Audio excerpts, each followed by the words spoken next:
हैं एक और ऐसी कंपनी है जो कि बैलेंसर वाला रोल अपनाती है, उस शेयर का नाम है आईटीसी। लेकिन आईटीसी अपनी प्रॉब्लम्स की वजह से नहीं बल्कि बीएटी की वजह से प्रॉब्लम में है। ये बीएटी यानी कि ब्रिटिश अमेरिकन टोबैको कंपनी है। खबर मार्केट में यह है कि हिस्सेदारी बेच सकते हैं।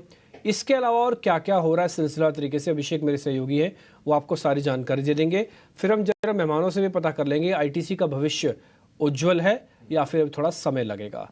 अभिषेक, पहले आप पूरी खबर और इसके मायने बता दीजिए। डिप्पी, ये खबर आ रही थी कि बैट अपनी आईटीसी में थोड़ी सी हिस्सेदारी घटा सकता है, लेकिन अब बीएटी की तरफ से क्लैरिफिकेशन आ गया है, कंफर्मेशन आ गया है कि वो इवेल्युएट कर रहे हैं अपनी स्टेक को थोड़ा सा कम करने पर। डनहिल समेत कुछ बड़े ब्रांड्स हैं उनके यूके की ही कंपनी है। और अगर हम बात करें तो 16,000 करोड़ से लेकर 25,000 करोड़ रुपए के आसपास की हिस्सेदारी बेच सकती है बीएटी। अभी आईटीसी में इनका जो स्टेक है 29% के आसपास का है।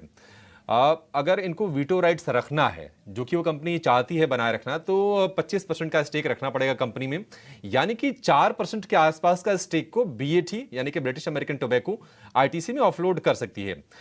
इसके लिए बैंक ऑफ अमेरिका और सिटी ग्रुप के साथ बीएटी की बातचीत चल रही है और आमतौर पर इस तरह के जो ब्लॉक ट्रेड्स आते हैं थोड़े से डिस्काउंट्स पर ही आते हैं, तो देखना होगा कि किस भाव पर ये लेके आते हैं।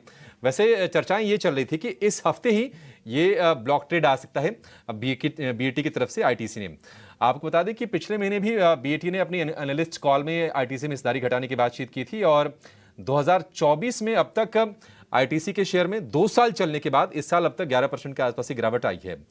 बीएटी का जो इन्वेस्टमेंट है ये 90s के शुरुआती दौर से ही आईटीसी में है और बैट के जो 29% के आसपास का स्टेक है उसकी जो वैल्यू है तकरीबन 1.5 लाख करोड़ के आसपास, उससे थोड़ा सा ही कम, लेकिन 1.5 लाख करोड़ के आसपास की करीब की वैल्यू है। जो कंपनियां जिनके जरिए हिस्सेदारी है उसका नाम है tobacco manufacturers India, Middleton investment company और रॉथमन्स इंटरनेशनल एंटरप्राइजेस। इनके जरिए ही बैट की आईटीसी में हिस्सेदारी है। अब जरा समझ लेते हैं कि ये अगर खबर आती है, अगर ये ब्लॉक ट्रेड आता है तो किस तरह का रिएक्शन आएगा कंपनी पर।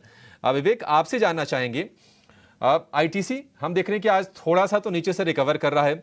शुरुआती सत्र में 2-2.5% के आसपास नीचे था, फिलहाल 1% नीचे शेयर है। किस तरह से आप देख रहे हैं इस पूरे डेवलपमेंट को और बैट की तरफ से अगर ये ब्लॉक आता है बाजार में तो? देखिए, फ्लोट तो बढ़ने वाला ही है, ये तो 100% श्योरिटी है। और ओवरऑल अगर आप वैल्यूएशन वाइज भी देखो तो आईटीसी एक फेयर वैल्यूएशन पे चल रहा है, तो मुझे नहीं लगता है कि डाउन साइड यहाँ से बहुत बड़ा आने वाला है।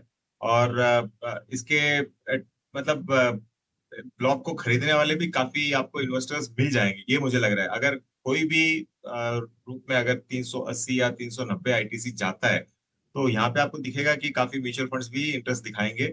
अब देखिए, ये जो स्टेक सेल है ये बड़ा प्रॉब्लम नहीं है। अब प्रॉब्लम आईटीसी के लिए ये है कि वैल्यू अनलॉकिंग कैसे करें। अगर वैल्यू अनलॉकिंग आगे चल के होती है कोई भी हद से, तो मुझे लगता है कि आईटीसी यहाँ से वापस अच्छा कर सकता है। तो आपको मतलब इसमें समय देना पड़ेगा, पहली चीज।